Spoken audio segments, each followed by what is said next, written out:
रानीगंज विधानसभा की बड़ी बात में और बड़ी संख्या में बाबा साहब डॉक्टर अम्बेडकर, डॉक्टर मिर्जा और धरती पुत्र मुलायम सिंह यादव के लोग अगर किसी बाग बगीचे में नाचना शुरू कर देते हैं तो भगवान भी पूछा करके अच्छी अच्छी बरसात करके खेतों में हरियाली लाने का काम किया करते हैं। एक तरफ आप लोगों की एकजुटता और इस देश की सामाजिक लड़ाई को लड़ने वाले समाजवादी पार्टी के राष्ट्रीय अध्यक्ष श्री अखिलेश यादव जी के आह्वान पर जो आज सभी लोगों ने यहां पर कार्यकर्ता सम्मेलन और पीडीए पंचायत के माध्यम से एक बड़ा कार्यक्रम किया।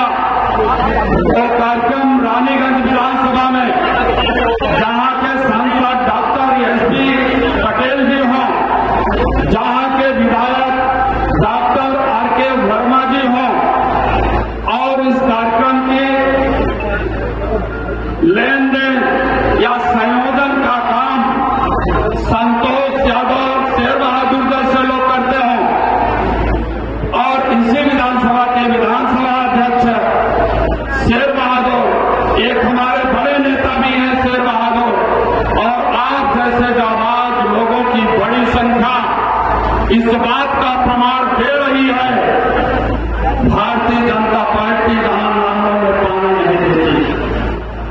भारतीय जनता पार्टी अपने 7-8 साल के शासनकाल में जहां पर बिजली का कोई भी प्रोडक्शन का प्लांट नहीं लगाया, बिजली इतनी बड़ी महंगी कर दिया, और जहां पर एक नौकरी देने का काम नहीं किया, जहां पर खेतों और खलिहानों में काम करने वाले किसानों के लिए दुगनी आय की बात किया, वहीं पर ये बात करने वाले मोदी और योगी लोगों ने किसानों को बड़ा झटका दिया, और झटका दिया दुगनी आय तो नहीं किया, लेकिन प्रदर्शन करने वाले, आंदोलन करने वाले किसानों के रास्ते में बड़े बड़े भाले और कील ठोककर उन पर ठंडी ठंडी पानी की बौछारें दे करके इस देश में 750 किसानों को ये मोदी और योगी ने मार डाला।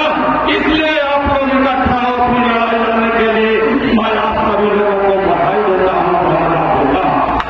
साथियों, वक्त काफी हो चुका है और हमारे मंच पर बहुत से हमारे सम्मानित नेता अपने विचारों को रखते हैं। आदरणीय डॉक्टर मान सिंह यादव जी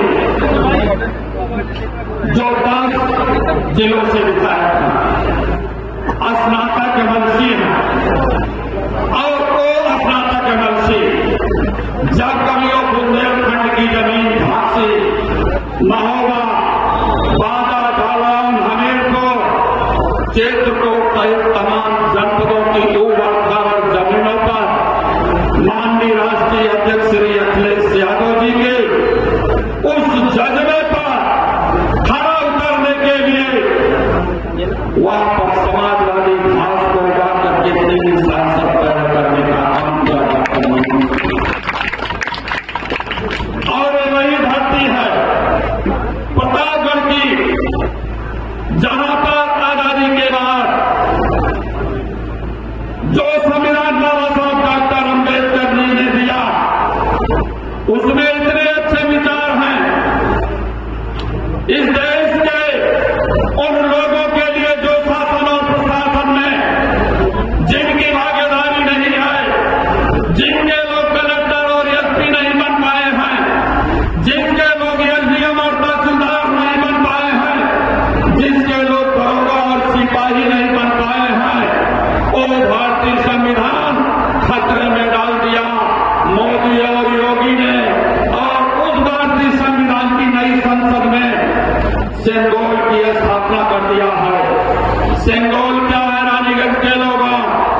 ये बेटियां पढ़ेंगी पढ़ेंगी, लेकिन इनको साधन चाहिए।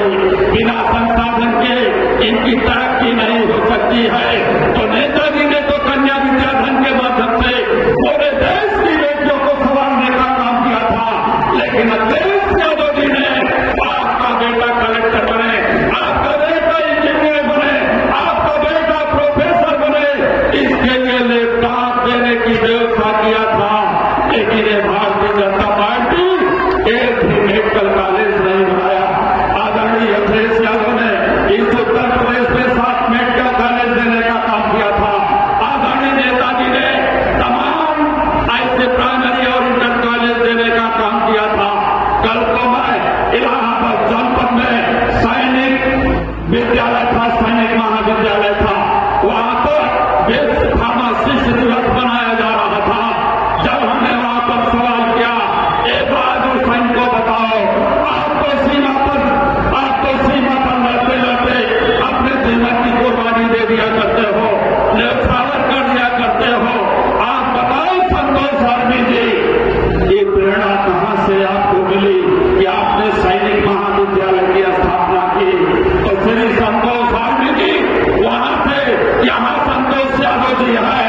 तो संतोष आर्मी जी ने कहा कि प्रेरणा हमको आदरणीय नेताजी सबके पुत्र के कार्यों से मिली है, इसलिए सैनिक विद्यालय की स्थापना किया। एक जवान जो लड़ते लड़ते शहीद हो जाए, और इसने ये भी कहा कि एक सर काटेगा अगर पाकिस्तान, एक सर काटेगा अगर चाइना, तो हम 10 सर काट करके लाएंगे। मैं आप लोगों से पूछना चाहता हूं, आप लोगों ने तो सही जवाब दे भी दिया। आज चले जाना गांव में पूछ लेना कि एक सर काटने वाले 10 सर काट करके लाओगे, वो पुलवामा कहाँ है, वो पाकिस्तान में है या चाइना में है? तो एक साथ 42 सैनिकों को इस देश में मार डाला। तो उन्हें अग्निवीर लाया। अग्निवीर क्या है? 4 साल की नौकरी। 4 साल की नौकरी में कौन सा पहाड़ जीत लोगे? समाजवादी पार्टी के राष्ट्रीय अध्यक्ष श्री अखिलेश यादव की आवाज देश की पार्लियामेंट में गूंजी, देश की पार्लियामेंट में डॉक्टर एस.डी. पटेल की आवाज गूंजी। इसलिए मैं आप लोगों से कहना चाहूंगा, वहीं पर सदन में हमारे आके वर्मा जी हैं, उसी सदन में हमारे डॉक्टर मान सिंह जी भी हैं। इन लोगों से भी सवाल कर लेना जो इन लोगों ने हम लोगों के बीच में नफरत का बीज बोने का काम किया। इन नफरती लोगों ने कहा कि मुलायम सिंह यादव और अखिलेश यादव का साथ दिया, उनकी बराबरी से दूर रहो। कहीं पाल के बीच में गए, कहीं पटेल के बीच में गए, कहीं पासी के बीच में गए, कहीं बिंद के बीच में गए, कहीं निषाद के बिंद में गए, तमाम बिरादरियों में गए और एक बात का नफरत पैदा कर दिया। एक ऐसे एक आरएसएस का व्यक्ति था, राष्ट्रीय स्वयं सेवक का व्यक्ति था, उसने 4 अंधे लोगों को बुला लिया और 4 अंधे लोगों को बुला करके एक सवाल किया कि बताओ तूने हाथी देखा है? तो चारों अंधे, उन लोगों ने कहा मेरे पास 2 आंख नहीं है, मैं कहां से हाथी देख सकता हूं? तो राष्ट्रीय स्वयं सेवक संघ का आदमी कहा चलो हम बिना आंख वाले को हाथी दिखा सकते हैं। चारों अंधे बहुत खुश हो गए, बिना आंख वाले भी हाथी देख लेंगे। चारों अंधों को ले गया मीना बाजार दिल्ली में ले गया और उस मीना बाजार में एक हाथी लेटी थी, उसका तबीयत गुजरा था हाथी का। डॉक्टर लोग इलाज कर रहे थे तो वो भारतीय जनता पार्टी का आरएसएस का आदमी पहले अंधे वाले को कहा चलो हम हाथी दिखाते हैं, और पहले अंधे वाले को ले गया और उसका कान पकड़ा करके कहा कि चलो अब तुम स्टूल पर बैठो। एक स्टूल पर ला करके बैठा दिया। दूसरे वाले अंधे को उसका सूट पकड़ा करके स्टूल पर बैठा दिया। तीसरे वाले अंधे को उसकी पूंछ पकड़ा करके स्टूल पर बैठा दिया और चौथे वाले अंधे को उसका पेट पकड़ा करके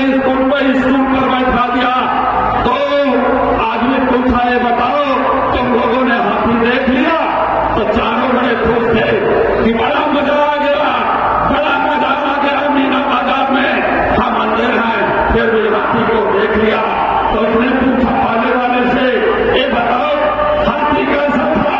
तो पाले वाला खुश होकर के कहता है, अरे हाथी सूप जैसा था, जैसे सूप से गेहूं और चावल पछोड़ हो जाता है, सूप जैसा था। और दूसरे वाले अंदर से जब पूछा, कहा भैया वो तो फूटा जैसा था, जैसे गाय और भैंस फूटे में बांधी जाती है, फूटा जैसी वो हाथी थी।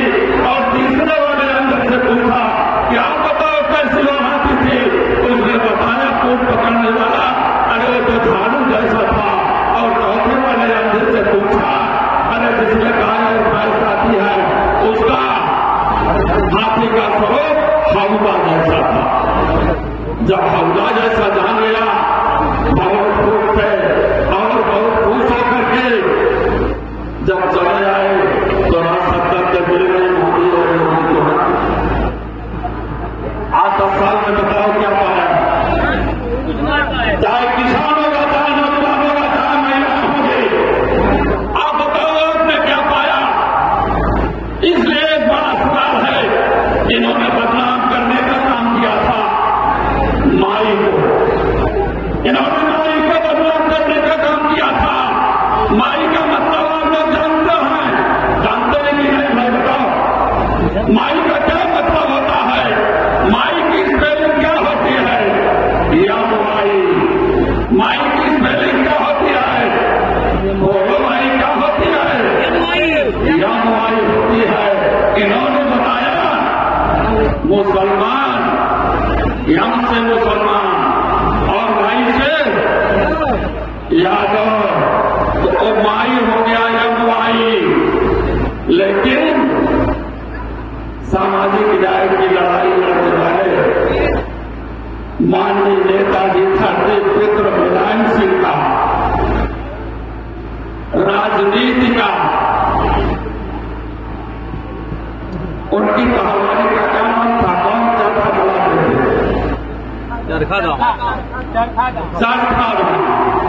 चरखा सुना है ना? अखिलेश यादव जी ने ऐसा चरखा था राजनीति में पूरे उत्तर प्रदेश में चला दिया जो उनका चरखा था पीढ़ियों बन गया, पीढ़िए और पीढ़िए बन करके यमुनाई को हरा दिया। किसको हराया? यमुनाई को हरा दिया। इधर तो मुसलमान और यादव था, लेकिन श्री अखिलेश यादव का वो पीढ़ी यमुनाई मोदी को दिल्ली से और उत्तर प्रदेश से वाई योगी को हरा करके उत्तर प्रदेश से इंदिरा जी का उसमें आप शामिल हो। इसने बधाई देने के लिए आया, फिर बधाई देने के लिए आया। बातें बहुत करना है, फिर धीरे धीरे बातें चलती रहेगी, लेकिन मैं साथियों आप लोगों से निवेदन करना चाहूंगा, जंग वही होता है हमारे पास पूरे उत्तर प्रदेश की राजनीति में जितना जवान समाजवादी पार्टी के पास है, जितनी महिलाएं समाजवादी पार्टी के पास हैं, जितने विकल्पों भोजन भी समाजवादी पार्टी के साथ है, किसी के पास नहीं है, किसी के पास नहीं है। मुकाबला कर ले भारतीय जनता पार्टी के लोग, लेकिन साथियों अगर किसी भी युद्ध को जीतना है, आपकी ये लड़ाई बहुत लंबी लड़ाई है। इस चुनौती को एक इकलौता नेता समाजवादी पार्टी का राष्ट्रीय अध्यक्ष और सामाजिक न्याय के जबरदस्त योद्धा श्री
और पूरे अयोध्या मंडल में 5-5 सांसद पूरे उत्तर प्रदेश की राजनीति में 37 सांसद और 6 सांसद कांग्रेस इंडिया अलायंस से आप इस बात को दिखाती है।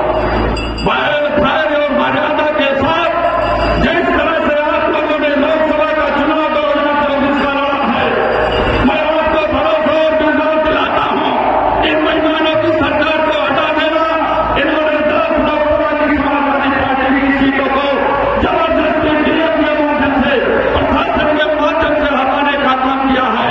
अगर ये हमारी 10 सीटों पर बेईमानी नहीं होती तो 37 के बजाय हमारे लोकसभा के सांसद वो 45 बन जाते, कितने बन जाते? 47 बन जाते। तो मैं विश्वास और भरोसा दिलाता हूं कि उस समाजवाद पर वो 47 आपके इसी प्रतापगढ़ के सामंतवादी भूमि से पीडीए के लोग चला करके पूरे उत्तर प्रदेश की राजनीति में एक इकलौता नेता अखिलेश यादव को 2027 में मुख्यमंत्री बना करके आगे वाले दिनों में लोकसभा का चुनाव जब आएगा तो हम अपने महबूब नेता को देश की पार्लियामेंट का सबसे बड़ा कामयाब नेता बनाने में सक्षम हो। इसलिए मैं अपने कार्यकर्ताओं से निवेदन करना चाहता हूं कि इस कार्यक्रम की बड़ी लंबी सफलता और इतने विचार आने के बावजूद भी एक किसान खुशहाल हुआ है तो आप खुशहाल हुए हैं। इन चंद बातों के साथ जब भी पीडीए की लड़ाई का आह्वान हो तो हमारे सम्मानित नेताओं को बुला लेना। कार्यक्रम में उपस्थित है आदरणीय जिलानी जी, कार्यक्रम में उपस्थित है पूर्व विधायक जय सिंह यादव जी और पूर्व विधायक मुन्ना यादव जी, नागेंद्र यादव मुन्ना जी और पूर्व विधायक जावेद जिला महासचिव जी गिलानी साहब, डॉक्टर शेर बहादुर जी, अध्यक्ष शेर बहादुर जी, राहुल यादव जी, विवेक यादव जी, संतोष यादव जी, आदरणीय हमारे साथी ध्रुवराज पटेल जी, उमेश पाल जी प्रधान, ये भी आदरणीय सांसद जी का कार्यक्रम चुनाव के टाइम में बहुत लंबा कार्यक्रम जनसैलाब के साथ कराने का काम किया था। पाल जी, बंधु पाल जी, विनोद पाल जी बहुजन समाज पार्टी से आकर के समाजवादी पार्टी को 2024 में